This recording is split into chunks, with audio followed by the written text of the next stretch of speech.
Welcome to Chapter 11, Retailing. Target has successfully carved a unique niche for itself as an upscale discounter, a term that might seem like an oxymoron. The chain's retailing strategy is prominently displayed on its website to be the best place to buy high-quality merchandise at low prices in surroundings that make shopping fun. With its upscale merchandise assortment, Target seeks an affluent clientele, one that is more white-collar than the blue-collar crowd attracted by other discounters like Walmart and Kmart. Rather, the chain has its sights set on shoppers who frequent JCPenney and Sears to fuel future growth. Over the years, Target has nurtured a very strong relationship with fashion goods and fashion trends. Consequently, Target rarely misses a trend. While the retailer has mastered the art of bringing fashion to discounted sportswear, towels, and teapots, it plans to do the same in terms of food. With the ambitious goal of becoming the first national upscale grocer, Target is now venturing into the supercenter retail format with Super Target, a combination discount store and grocery store under one roof. Growing sales in an increasingly crowded retail market is a major concern for today's retailers. In this lecture, I'll discuss how a retailer's target market determines its merchandise selection and the factors included in developing a store's atmosphere. Retailing includes all activities directly related to the sale of goods and services to the ultimate consumer for personal or non-business use. Retailing is one of the largest employers, with over 20 million people employed by over 1.6 million retailers. The industry is dominated by a few giant organizations. Over half of retail sales are produced by less than 10% of all retail establishments. The list of giant retailers is headed by Walmart, Sears, and Kmart.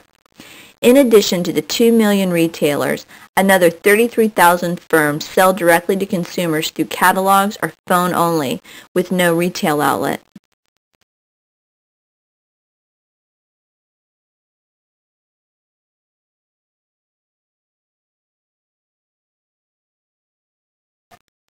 Four basic characteristics used for classification are ownership, level of service, breadth and depth of product assortment, and price.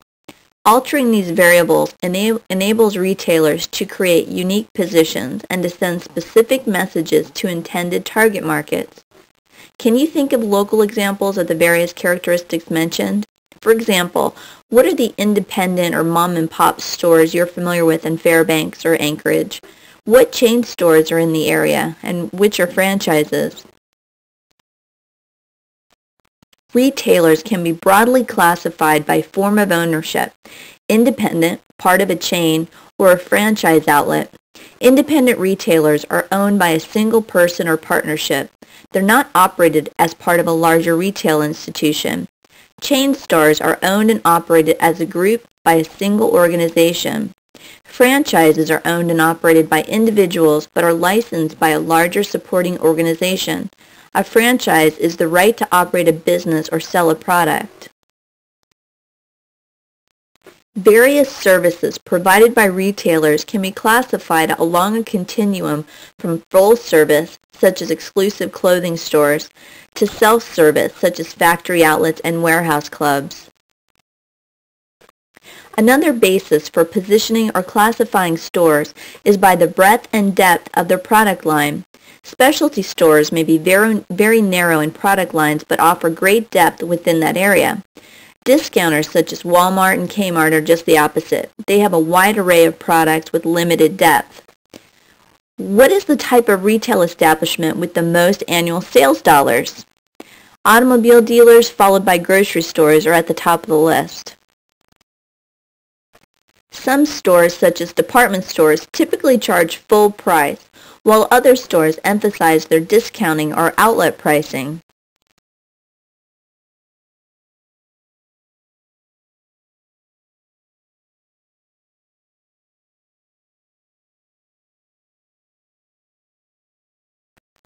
Gross margin shows how much a retailer makes. It's expressed as a percentage of sales after the cost of goods sold is subtracted. Grocery stores are well known for their razor-thin margins of 1 to 2%.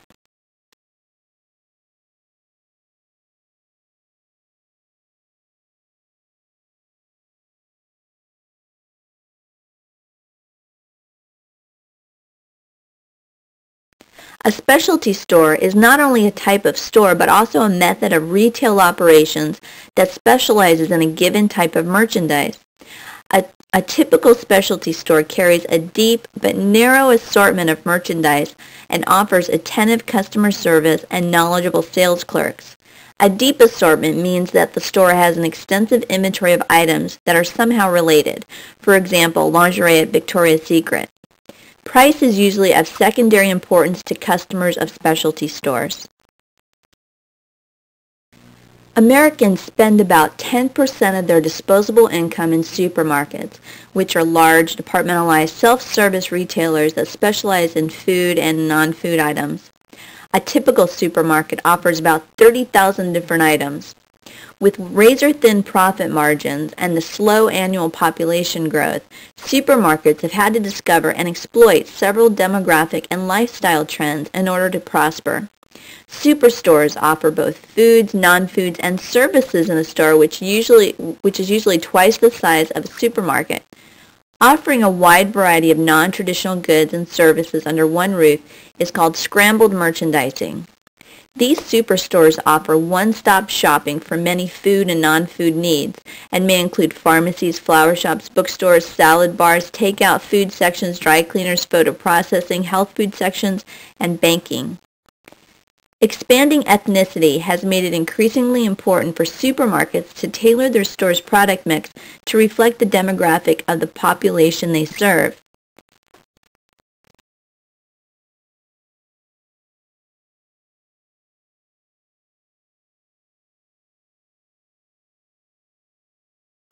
Drugstores stock pharmacy-related products and services as their main draw. Customers are most attracted by the pharmacist's convenience and acceptance of third-party prescription drug plans. Drugstores have also developed value-added services in order to compete with growing competition. And demographic trends support growth in the drugstore industry. Convenience stores carry a limited line of high-turnover convenience goods and resemble miniature supermarkets. Prices are higher than supermarkets because the stores offer more conveniences such as location, long hours, and faster service. In many convenience stores, almost 65% of sales dollars have come from purchases of cigarettes. What implications do you think this will have with tobacco sales in the future? Discount stores are retail stores that are able to compete on the basis of low prices, high turnover, and high volume. National chains like Walmart dominate the discounters. Full-line discounters, also called mass merchandisers, carry a broad assortment of nationally branded hard goods, broader than a department store, and offer customers few services. Very similar to department stores in many respects, the mass merchandising shopping chains have wide product assortments, yet their sheer size and sales volume, promotion budgets, and number of stores sets them apart. Sears, JCPenney, and Montgomery Ward fall into this category.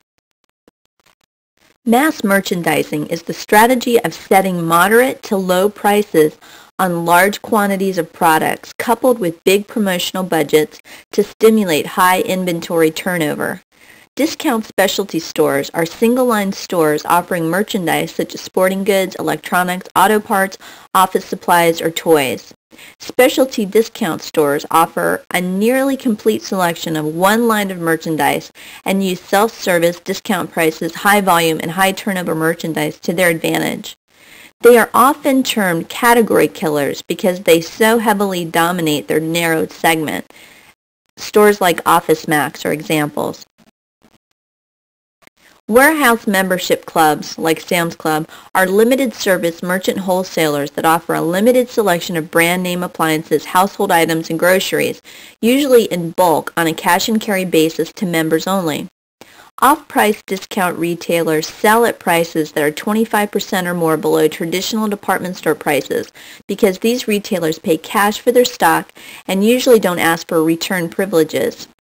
The off-price retailers purchase goods at cost or less from manufacturers' overruns, bankruptcies, irregularities, and unsold end-of-season output. Factory outlets are a type of off-price retailer with one big difference. They're owned and operated by manufacturers and carry one line of merchandise, their own. Many retailers have been crossing the traditional product and service boundaries to attract customers from other types of retailers. The large full-line discounters have cut into the sales of the chain drugstores. For example, sales of bar soap declined almost 20% in drugstores in the 90s, but increased 19% in the full-line discounters such as Kmart. Supermarkets have also gone after the health and beauty products usually sold in drugstores. In response, drugstores are changing their merchandising mix to include more cleaning products and food. Sales of carbonated beverages, 6 and 12 packs, soared 20% in drugstores. The edges between the different types of stores are getting very muddled. Retail's newest trend isn't luxury or upscale, it's trading down. Stores like Walmart and Target are attracting customers who would not have entered discount stores previously. As the stigma falls from bargain basement retailers, more frugal shoppers are buying everything from toilet paper to capri pants at cut-rate prices. Some shoppers are even pairing discount store finds with expensive luxury labels. With more shoppers accepting cheap chic, discounters are anxious to take advantage of the changing tides. The demise of Montgomery Ward has benefited Walmart and Target alike. The former has snapped up the bankrupt Ward's credit card customers, and the latter will soon put its bullseye logo on front of the old Ward store locations. This is not good news for retailing stalwarts like Sears and JCPenney, both of which are closing dozens of outlets and laying off workers. Some analysts predict that retailers might even outpace telecommunications companies in defaults for the year 2001. Discounters, however, seem to be immune for the moment. As the economy turns gently bearish, people are less embarrassed to be seen near the perpetual sales rack, and when they realize the savings, they keep coming back. Conspicuous consumption is being pushed by conspicuous frugality. Several different hybrids of the full-line discounters have appeared. Hypermarkets are even larger than the largest supermarket and discount store, with between 200,000 and 300,000 square feet. They must generate a huge volume to compensate for very low gross margins. This concept has had limited success in the United States. Hypermarkets offer up to 70,000 different items. Supercenters combine groceries and general merchandise goods with a wide range of services including pharmacy, dry cleaning, photo finishing, optical shops, and hair salons. Walmart operates over 300 supercenters. The extreme value retailer is characterized by a narrow selection of basic merchandise and rock-bottom prices. Restaurants straddle the line between a retailing establishment and a service establishment. Tangible products are food and drink. Service elements are food preparation and food service. Food away from home accounts for anywhere between 25 and 50% of the household food budget. The restaurant industry remains one of the most entrepreneurial of businesses and one of the most competitive. More restaurants are now competing directly with supermarkets by offering takeout and delivery in an effort to capture more of the home replacement market. Non-store retailing refers to shopping without visiting a store and is currently growing faster than in-store shopping because of the consumer demand for convenience. Non-store retailing accounts for 10% of retail sales. Automatic vending is one form of non-store retailing that uses automated machines that offer products for sale. About 6 million vending machines account for $30 billion worth of sales each year. Trends include branching out into different types of merchandise and a debit card system. Vending machines account for 25% of all soft drink sales, 20% of candy bar sales, and 16% of cigarette sales. Direct retailing occurs in a home setting. It includes door-to-door sales and party plan selling, and the trend is toward party plans rather than cold door-to-door canvassing. The sales of direct retailers have suffered as more women have entered the workforce, and the direct retailers have had to become more creative in reaching women. Due to declining U.S. sales, many direct retailers are exploring opportunities in other countries. Direct marketing, sometimes called direct response marketing, describes a variety of techniques such as telephone selling, direct mail, catalogs, and newspaper, television, or radio ads that invite the shopper to buy from their homes. Direct mail can be one of the most or least efficient retailing methods, depending on the quality of the mailing list and the effectiveness of the mailing piece. Direct mail can be very precise in targeting customers according to demographics, geographics, and even psychographics. Catalogs and mail order make it possible for consumers to buy just about anything through the mail. Successful catalogs are usually created and designed for highly segmented markets. Improved customer service and quick delivery has boosted customer confidence in mail order. Telemarketing is the use of the phone to sell directly to consumers. It consists of outbound sales calls, usually unsolicited, and inbound calls, that is, taking orders through toll-free 800 numbers. Outbound telemarketing is an attractive direct marketing technique because of rising postage rates and decreasing long-distance phone rates. Inbound telemarketing programs are mainly used to take orders, generate leads, and provide customer service. Electronic retailing includes shop-at-home networks that are a specialized form of direct response marketing and online retailing. The shop-at-home cable television industry has quickly grown into a billion-dollar business with a loyal customer following. Merchandise is displayed and demonstrated on the screen, and credit card orders are taken over phone lines. Online retailing, or e-tailing, is available to users with computers and access to the internet.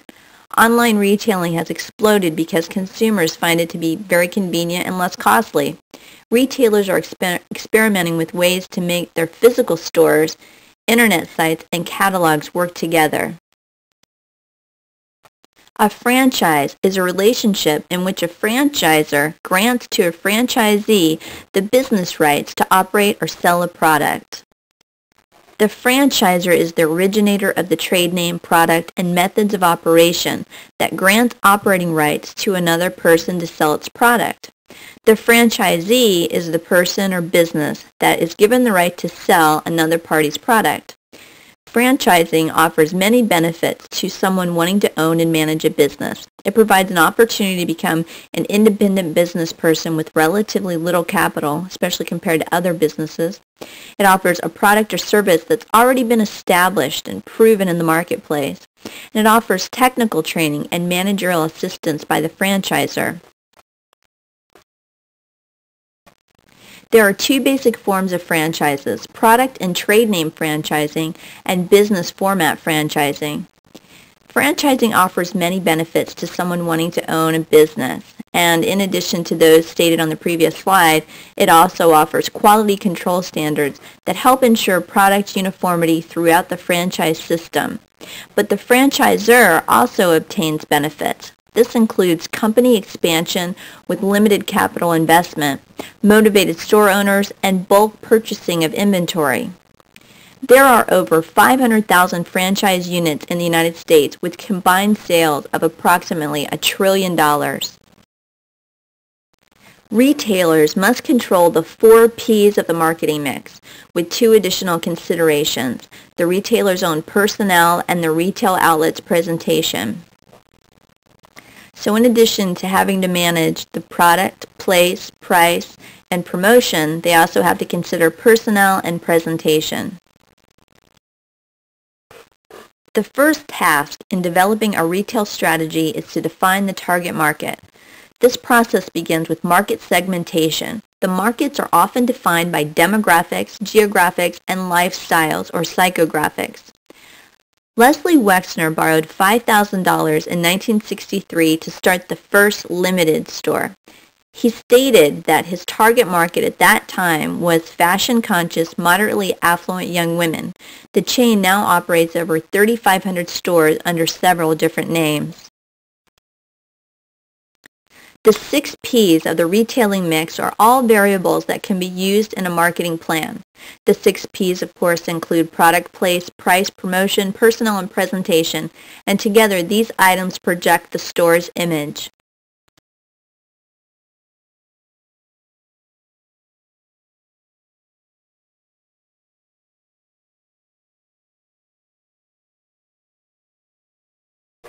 The first element in the retailing mix is the product offering, also called product assortment or merchandise mix, which is the mix of products offered to the consumer by the retailer. The retailer has to determine what to sell, and this is based on research of the target market, past sales, fashion trends, customer requests, and other sources. The width and depth of the product assortment has to be determined. Width refers to the assortment of products offered. Depth refers to the number of different brands offered within each assortment. Computer technology, through electronic data interchange, is allowing retailers to respond quickly to fashion trends and new merchandise opportunities. Electronic data interchange aids in producing and buying merchandise. This leads to efficient customer response, a philosophy of streamlining the way products move to the consumer. Use of private label brands that are designed and developed using the retailer's name is an advantage as margins drop and competition intensifies. Some well-known private brands include Kenmore and Craftsman from Sears and Sam's Choice from Walmart. At the Limited, sales data are sent to headquarters via computer daily, and the chain is able to respond to sales trends immediately because the computer then adjusts production at the various manufacturing facilities. Retail promotion strategy includes advertising, public relations, publicity, and sales promotion. The goal of the retailer's promotional strategy is to help position the store in consumers' minds.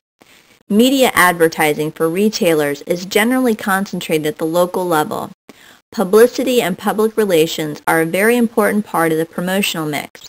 Many retailers are foregoing media advertising in favor of direct mail or frequent shopper programs. The third element in the retail mix is site location. Picking a proper site is very important. A location is a large and long-term commitment of resources. Location selection may be based on economic, political, or geographic factors. Specific site location is based on neighborhood socioeconomic characteristics, traffic flows, land costs, zoning regulations, and public transportation.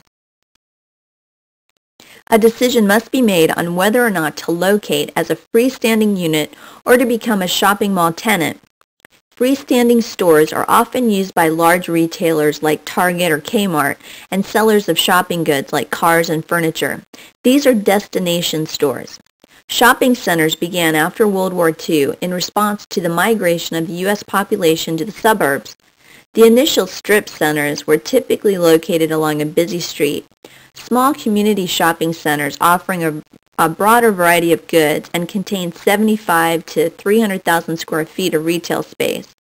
Huge regional malls are entirely enclosed and have anchor or generator stores located on opposite ends of the mall.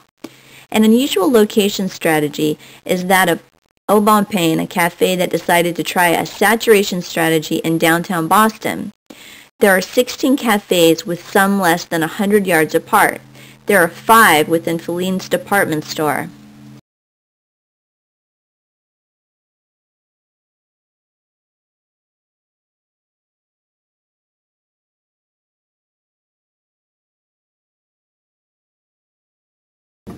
Another important element in the retail mix is price. Price is also a large part of a retail store's positioning strategy and classification. A trend has been everyday low pricing, a move away from sales and discounts. The presentation of a store determines the store's image. The predominant aspect is the store's atmosphere, which is the store's mood or feeling that's established by the physical layout, decor, and surroundings. You've probably noticed a big difference when you walk into Sam's Club versus Nordstrom's. The main determinants of a store's atmosphere are employee type and density. This is employee characteristics combined with the number per 1,000 square feet. Merchandise type and density. This is the typical merchandise carried and how it's displayed, which adds to the atmosphere the retailer is trying to create. Fixture type and density should be consistent with the general atmosphere. Sound can be pleasant or unpleasant to the customer. There could be soft music playing in the background or carpenters banging on hammers in the background. Odors. Smell can either stimulate or distract from sales. Do you smell a slight hint of vanilla or oil? Visual factors. These are colors that can create a mood or focus attention. Even the way that employees dress is a factor. Stores with very distinctive atmospheres include Banana Republic and Victoria's Secret. Personnel and customer service are a prominent aspect of retailing. Most retail sales involve a customer-salesperson relationship, if only briefly. Sales personnel provide their customers with the amount of service prescribed in the retail strategy of the store. An important task for retail salespeople is personal selling, persuading shoppers to buy.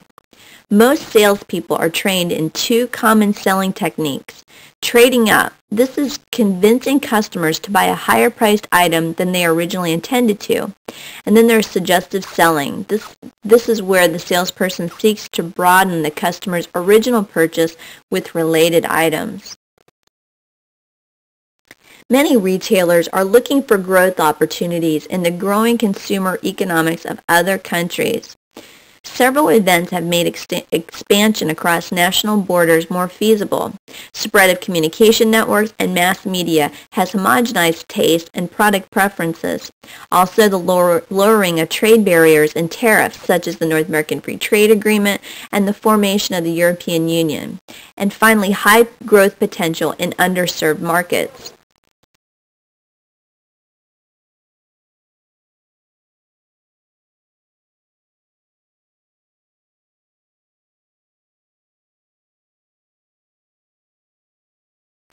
Prerequisites for going global include 1. A secure and profitable position domestically, 2. A long-term perspective, and 3. A global strategy that meshes with the retailer's overall corporate strategy. It's a dangerous temptation for big retailers that routinely open dozens of new stores each year to open international stores using a cookie-cutter approach. To succeed in international markets, retailers must adapt to the needs and desires of consumers of diverse cultures. Office Depot stumbled badly in Japan after opening its BMS stores there. The stores proved to be too big and too American for Japanese consumers, and their merchandise mix was not adapted to meet Japanese needs. Walmart has also struggled in foreign markets, especially in Mexico, Brazil, and other South American markets, because its merchandise often reflected U.S. tastes rather than local ones. Future trends in retailing include the use of entertainment, a shift toward providing greater convenience, and the emergence of customer management programs. Adding entertainment to the retail environment is one of the most popular strategies in retailing. Entertainment may include anything that enables shoppers to have a good time. Today's consumer is looking for ways to shop quicker and more efficiently.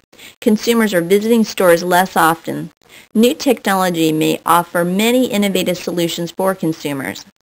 Through customer management strategies, leading retailers are intensifying their efforts to identify, satisfy, retain, and maximize the value of their best customers. One-to-one marketing is the use of database technology to manage customer relationships. Customer relationship marketing originated out of the need to more accurately target a fragmented customer base. Retailers are taking active measures to develop loyalty programs that identify and reward their best customers. Clienteling strongly emphasizes personal contact on the part of managers and sales associates with their customers.